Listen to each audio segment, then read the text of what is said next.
Peace, people. This is A.R. Ruggington, aka I mean Shy. Nah. This I mean Shy, aka A.R. Ruggington, aka Sue, aka the Bow-Legged Assassin, aka I mean Business, aka the did I mention the Bow-Legged Assassin? If not the Bow-Legged Assassin, aka Meanie Hustle. I got a few others too that I forgot, but hey, they great as well. Anyway, you are tuned into BaaShaha, and that's me with Miss Baba, and she don't like the name. You know what I'm saying? She don't like the name. You know what I'm saying? I was trying to be creative. I put the Ba in her name, and my last name was Shah. Then just put an A for no apparent reason, just because. You know what I mean? So BaaShaha. You know, that's a tentative name for it. Yo, how you doing today, Miss Baba? You know what? I'm doing great. I hate that you have a million AKAs though. Like it really bothers the hell out of me. But I want to give you one more.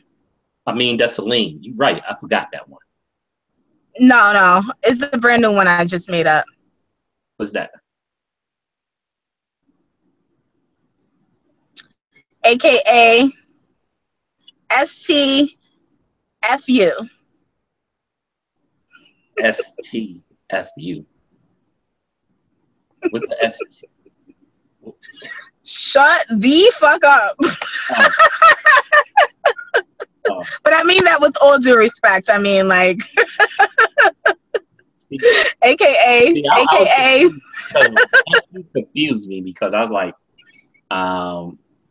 you trying to say F me? Fuck you. Shut the fuck up. I got you. Yeah. But if I shut the fuck up, how we gonna do the show? Why would we even be here if I shut the fuck up? That don't even make sense. I mean, true. Valid point. Touche. Anyway, we should be done with the show. I'm gonna have to put you on blast. Even though we just started, we've been recording basically for like 2 hours because of Miss Baba fucking cheap ass Boost Mobile Cricket phone. Okay, first and foremost, I do not have. No, those are not facts. Those are equal facts, actually. Ooh, we'll get to that in a minute. But yeah, so we started to record. Everything was going well. First, I had to make this little contraption. I will take a picture of this so everyone can see how bougie how ghetto this setup is. But whatever, you know. And then my phone, we started to record. We got into it. My phone started to overheat. So it like completely turned off, like shut down. But sorry. Yeah, we needed to delete that anyway because the last time we went live, she made a funny noise as soon as we went live. And then I was like, yo, what are you doing, man? Like, we really supposed to be done like an hour ago. Like, yo, I'm already tired. She dragging this out and shit. So, you know, what we gonna do? We gonna have to recover a few topics. Unfortunately, you know, I hate recovering stuff because it sounds robotic. But basically, what we did, we gave, you know, we gave our take on the situation going on in Florida with the hurricanes, and hopefully everybody made it to safety and evacuated. People in the Carolinas, if you in danger, anybody that's in the crosshairs of the storm need to get to safety. And we were just talking about issues that we typically don't address, specifically in the Black community. Everybody as a whole, but specifically the Black community. And one of them is environmental issues. Because, you know, if you walk up to a random motherfucker on the streets and be like, yo, it's a big deal. The polar ice caps is melting. They're just going to be like, okay, I'm not in the North Pole, motherfucker.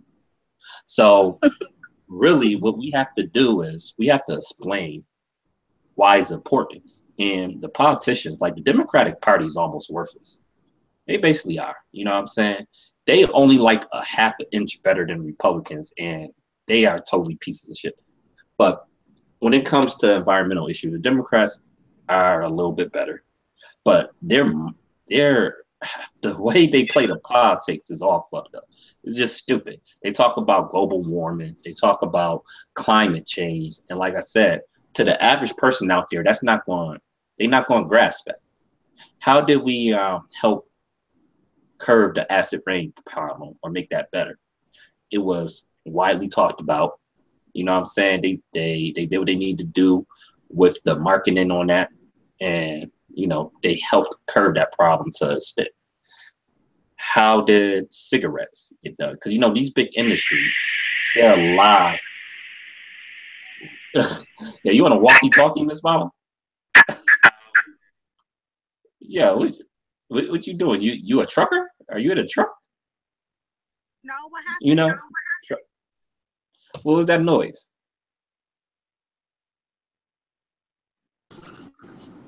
Yeah, Bob, what is you doing? I didn't do anything this time. Okay, all right. You see, Miss Baba killing the flow. I don't. Miss Baba killing the flow, man. She want us to record for like 5 hours, I think. You know. I did nothing. Continue. Okay. Anyway, but how these big industry people, like tobacco industry, right? They lied for decades on end about the harmful effect of tobacco smoke, and they just constantly lied, and they lied until it got to a point where it was undeniable. You know, and this kind of was going on when it comes to climate change, because ExxonMobil knew since the 70s, since the late 70s, that fossil fuels could lead to the warming of the climate. They've been knew this. They've been knew this, but they ain't like the findings, so they hid the report, and none of these politicians have done anything about it. You know, so now we at a point where I think we're starting to see it, because the water is warmer than usual. Sea levels are rising, and when sea levels rise, it leads to more floods. So, and that's the other thing too. The media is just terrible as well. You have to explain the stuff. When you just say the sea level rising, people be like, okay. You know what I mean? What do that mean? It means it's going to lead to more floods, especially in coastal cities where it's heavily populated. The warming of the water will lead to stronger storms and more frequently. You know, so that's where we at right now. And what they should have did, instead of just saying that climate change and global warming, they should have just attached it to environmental issues like with pollution, because they could have said fossil fuels into the atmosphere is like polluting. It's like pollution. And most people grasp that pollution is bad. You know, most people grasp that concept. People know that you're in a high smog area, a lot of times lead to respiratory problems like asthma and stuff. I think people get that. So I think they should have attached that to that. I think they might have had a little bit more success.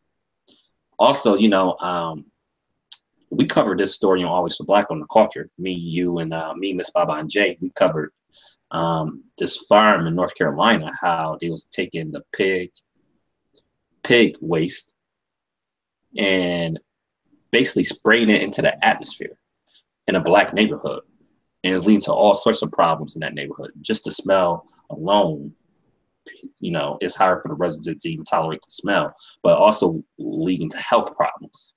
So environmental issues is really big. You have all sorts of older factories that used to do tons of pollution now left over in certain neighborhoods that lead to certain effects. So there's a lot of environmental effects right now. And, you know, when we talk about the environment, sometimes people think of a tree hugger, you know, just a tree hugger. But no, when you talk about that, you have to show people why it directly affects you. You know, we ain't even getting to Flint, Michigan, you know, and lead levels. So these environmental issues is very important, because it can lead to a Flint situation. And as me and Miss Baba has stated before, there's many other areas in this country where you have the same problem. So that's my issue. And Miss Baba wasn't on the show with me and Jay last Sunday, the culture. And Jay mentioned a problem that we don't really address too often, or not address enough, and that was nutrition. And we had a deep conversation with that. You can go alwaysforblack.com. You can find that discussion there, or you can go to Blog Talk Radio. Me and Jay was getting in with that discussion. So, and that was the culture. That was the last episode of the culture. Miss Baba said she wasn't on the show. I got to ask you a question. Now, what issue do you feel like is not discussed enough in general, but especially in the Black community? Well, so yeah, I definitely was not on last Sunday's show of the culture, which I was very sad about. But yeah, thank you for re-asking me the question, so I could take this opportunity to do so now. One of the issues I think that we do not focus on as much as we need to is sickle cell. Most people at this point of my life how important sickle cell is to me, because it does affect my family, my immediate family, but as and I just wanted to, I guess, touch base and just bring on exactly what it means to the Black community here in America and overseas, wherever, what have you. But in the U.S. specifically, it's 1 in 13 African Americans who are affected by the disease itself. And the way that sickle cell works is blood cells. So for those of you who don't know, or just to recap, sickle cell deals with your red blood cells. Your red blood cells, it flows through your body. It's supposed to be the thing that is a vehicle that right? And when you are sickle cell, when you have sickle cell, what happens is your cells or your red blood cells, they're supposed to be shaped like kind of think of like a donut, right? But in the middle, instead of it being empty, it's flattened, right? But they're still circular around, so that shape ultimately allows them to move like freely. But if you have sickle cell, what happens is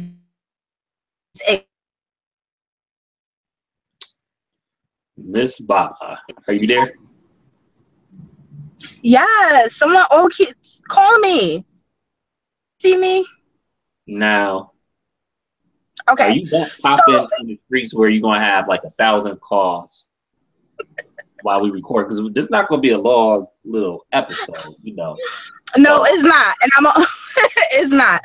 But in any event, yeah. So, so the sickle cell the sickle cells, they will also ultimately like turn into like a crescent shape, and when they do that, they become sticky and they kind of like stick together. And once they do that, they usually lodge on different areas of your body, and when that happens, it creates blockages, which does not allow blood to flow, and it does not allow oxygen to flow. So then you'll go into what's called a crisis, where you experience like a certain level of pain that I don't care whether you take Motrin, Tylenol, whatever it is, you can take all types of pain medication to try to alleviate it, but there's really nothing you can do until that blockage subsides. So it's very you go through excruciating pain where does not alleviate it, and it does affect your quality of life as well. Just a few decades back, I believe that the expectancy of someone who suffered from sickle cell was like in the mid like 30s or so. Now that number has increased very, a little bit by like a decade or so, but still really and truly someone who lives to like 45 with sickle cell is like amazing. And there are people that live beyond that as well, like my mother. Shout outs to Mom, love you. But in any event, I just think that we do not take it into consideration, because one of the other aspects of it is knowing whether you have the disease, number one, but whether you carry the trait, number two. So for me personally, I carry the sickle cell trait. I do not experience any symptoms or anything, but I know that if I am going to procreate with someone, one of my main questions, like when I'm dating, I'm like, well, what's your favorite cereal? What's your favorite color? Do you have the sickle cell trait? Because I want to know. And it doesn't happen like, that fast, but you kind of get my gist. If you see yourself like looking at a future with someone, then that's one question that you definitely have to because if I have the trait and my partner that I'm trying to procreate with also has the trait, you increase the chances of your children coming out with the disease. And the disease is very cost effective. It is very, it takes on a huge burden. And not to say that you shouldn't, but just know what the expectancy of that is. So I just think that is one issue we definitely have to take into consideration. It affects a lot of different people, people of African descent, Middle Eastern descent, but primarily is something that affects us in our community. And I think that we just don't give too much attention to it, which we should, number one. And number two, I do also believe that if there was more organizations and foundations and things of that nature where people were giving money to research as they do with other, diseases, which they very rightfully so do. I just believe that sickle cell, the information and the I guess the treatments that they have for it, they would have been well further along than we are now. So that's my little spiel. Right. And if we talked about it more, it could lead to more funding going towards curing the disease. So yeah, that's a good one, because it does affect a lot of people. I had a family member that died from complications of sickle cell. The hospital messed up the surgery, but she was constantly in the hospital because of sickle cell anemia. So that is something that we need to talk about. It's something that more funding need to go to, definitely. So thanks for sharing that. So next, man, it seems like this happens so often, like once a year, right? At least it's some major organization, whether it's the Department of Defense, whether it's a privately owned corporation, where our private information is exposed. Now, Equifax, one of the three leading credit agencies, had a major breach of security where our social security numbers was exposed, and who knows what else. Because, Equifax have a bunch of information on us. Not even just that, like, what was that? They have like our addresses from like the past, I don't know how many years. So it's a big deal because identity theft is big. You don't want your identity stolen. So who knows? So just lean into this. That's why you got to constantly check your credit report. Make sure there's no accounts open in your name that you don't know about. You got to keep on top of that. Keep checking it. Check it over and over and over again. Keep checking that because it's a big deal. It's a major deal. It's a major deal because once you get your identity stolen, it's really hard. It's really hard to take the steps to correct those actions. So you want to be mindful of that. So we just want everybody to be aware. If you can do Credit Karma for free. It's not the most accurate one. It can be 30 or 40 points, in either direction off, but you can check to see if you have any accounts or anything opened up without your permission. So Credit Karma you can check that. I think Credit Karma I think they do have TransUnion and Equifax there. Because I think with Experian, I think they the one that you have to do a little bit differently. But check all three of your credit reports,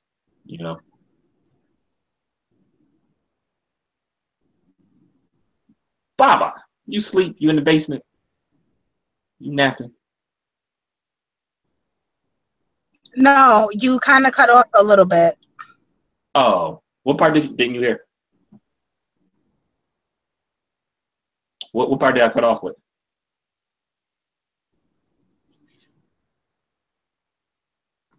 Can you hear me? Yeah, can you hear me? Okay, now I can. Yeah, now I can.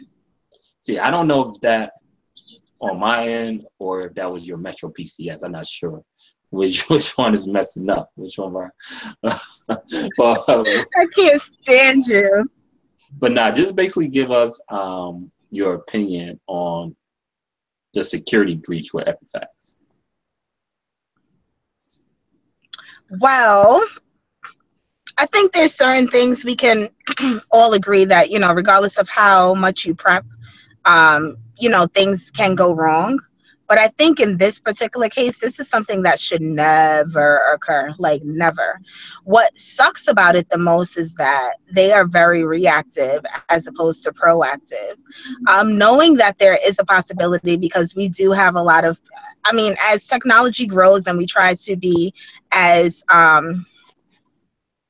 heavy, and then also like, as protective of our information as possible, we also have to know that there's people working on the opposite side, working to it is that you built for protection, right, and security. So in that context, I think that you have to also plan for when things go wrong, what happens. If there is a security breach, what happens? Like, what is your first steps? And I think in not thinking that it's a realistic thing to occur, that's where they go wrong. Now, there's going to be the country, I can't even remember the numbers, but it's a crazy amount of numbers that's going to be affected by this. And the thing that sucks about it is that there's really nothing set in place now to help you, like, with this process. So if your credit was affected by this, in a negative way, there's nothing set in place to state, I can take this route and try to like fix it. And I know that there's like some sort of class action lawsuits that will be popping up as well. So keep an eye out for that. But then also it's just like the same thing that Sue, I don't even know who you are today. Sue A.R. Ruggington. I don't even know. Who are you today? Me, A.R. Ruggington. Okay. So as A.R. Ruggington was stating, it does make sense to, take some sort of initiative for your own self and do your own little due diligence by like checking your credit report on a regular basis. And Credit Karma does pull all three. Clarify, because I know you questioned it. But yeah, so you have to do things like that. And then also, pardon? When I was using it, it was only pulling two. It was only pulling my TransUnion and Equifax. Now I had to check my experience. Yeah, I checked the experience. I actually was paying. No. I think it was credit check total or whatever to get my experience. Mm-hmm. But yeah, I had to do a different site to get experience.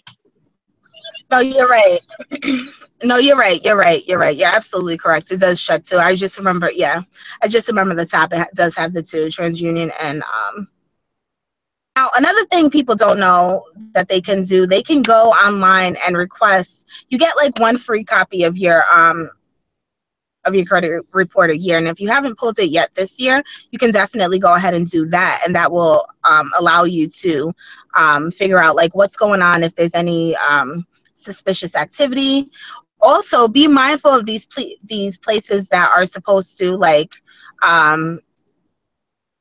don't know, monitor your credit and things of that nature, because I don't know how true this is. I have to do my due diligence myself, but I don't know how true it is. But they were stating that if you go ahead and allow someone to take the responsibility to monitor your credit, what might happen is that you would be waiving your rights to the class action lawsuit. But that is neither. I will not confirm or deny that. It was just information I received. I did not do my due diligence to figure out whether that was true or not. But yeah, that's my thoughts. That's interesting. Yeah, I would like to know the answer to that. But yeah, it's just crazy. It happens way too often, and it has to be a better process for this. It really does, because it happens way, way too much. Now, our last subject, because we're not going to make this video too long, because we got the culture tomorrow. We're going to get it in the culture, me, Baba, and Jay. I want to touch on, we might touch on this tomorrow too. I guess Maria Sharapova, she's a tennis player. And some people think I guess she wrote a book. She made a few comments about Serena Williams. I'm going to read to you. And some people think it's racist. And I want to get your opinion on it and see whether or not you agree. So this is the first quote. I guess the book is called Unstoppable, My Life So Far. I'm definitely not going to read it. But she said, first of all, she's talking about Serena Williams. First of all, her physical presence is much stronger and bigger than you realize watching on TV. She has thick arms and thick legs and is so intimidating and strong. It's the whole thing, her presence, her confidence, her personality. Even now, she can make me feel like a little girl. And here's the second one. I think Serena hated me for being the skinny kid who beat her against all odds at Wimbledon. I think she hated me for taking something that she believed belonged to her. I think she hated me for seeing her at her lowest moment, but mostly I think she hated me for hearing her cry. She never forgiven me for it. I guess some people are saying that they felt that was a little bit racial. What's your opinion on that? I don't think so. I didn't hear anything that would make me feel like it was a racial thing. Do I feel like race plays a role in everything? Absolutely. Do I feel like her intimidation could be because of the fact that not only does Serena Williams have strong arms and strong legs, she's a Black woman? Yes, I do believe that plays a role, but I think her statements in and of itself speaks more so to the powerhouse of how strong of a person Serena Williams is, rather than the fact that she's Black, if that makes sense. Right, I agree with you for the most part. Unless I'm missing something else, unless there's more quotes that just haven't that we haven't seen yet, those in the context, strictly in the context by itself, without any other context, I would say I wouldn't think that's racial. You know, it seemed like they might have a personal issue with each other, or like or she have a rivalry with Serena, maybe, I don't know. But it sounded like maybe she don't like Serena like that, but I didn't get anything racial just in those contexts. Just in those specific contexts right there, I didn't see anything racial. So we want to see, we fair, you know what I'm saying? Try to take each case individually and just, you know, report on it, because there is a lot of white supremacy and racism in sports, and we're going to touch on that a little bit tomorrow. Look what happened with Michael Bennett. We got to touch on that tomorrow. The defensive end from the Seattle Seahawks, how he was unfairly cuffed by the Las Vegas police and unfairly treated. And of course, the cops didn't have a body cam. We're going to get all into that, because the police chief in Vegas talking about, oh, the cops that cuffed them, they was Hispanic. Like, motherfuckers, so what? What do that mean? You know, Hispanic people can't racially profile Black people? I mean, even Black people exactly. Right, exactly. That argument was just like, so it didn't hold anything. It didn't hold any weight. Right. So we about to sign off, and just let the audience know, like, I didn't wear this shirt on purpose. I had a button up, right? But it made me look mad puffy for whatever reason. It made my face look crazy puffy. I don't know why. A few episodes ago here on YouTube, I did Let the Ink Speak, I believe, at Rick's, and I looked mad chubby. I'm like, yo, I'm not chubby. I was like, what's going on here? And then I don't know, for some reason the camera, if I wear a button up, a lot of these button ups make me look puffy and chubby. So, you know, I had to break it out, let motherfuckers know it's real. You know what I'm saying? Straight up. Or could it be that A.R. Ruggington was trying to match Miss Baba's fly? Dun dun I think I dun. go. I think I go with the former, not the latter. Yeah, definitely. Okay, we believe you. But anyway, we could have talked about American Horror Story. You know, I did in the meantime on that. But Miss Baba don't watch TV. She's whacking shit. You know what I'm saying? So she can't discuss that. Oh, that was a low blow. No, it's not. It's the truth. It's the truth. That was a low blow. It's the Oh, truth. all right. Oh yeah, Summer Madness. Summer Madness 6. My man Smack tomorrow. You know, I'm ordering that pay-per-view. I can't wait to watch that. So I don't know what that is, but I know tomorrow is Sunday. So what Sundays usually represent for me is the culture. So that's what I'm looking forward to. Can't wait to get to. I guess at that point, A.R. Ruggington will turn into Dessalines, and then we'll be teamed up with Jay again. So I can't wait. We might have to do the culture a little bit later because you know Summer Madness 6. Smack URL battle rap, you know, that's the Super Bowl battle rap right there. You know, I definitely gonna have to check that out. I mean, what is the Super Bowl? I don't even know what the Super Bowl is either. So, well, I guess I won't this year either because you know I'm on that NFL boycott right now. So we get into that later. But all right, man, we gonna be peace out since this recording took about what, like 3.5 hours, thanks to Miss Baba. But you know, it's okay. We got through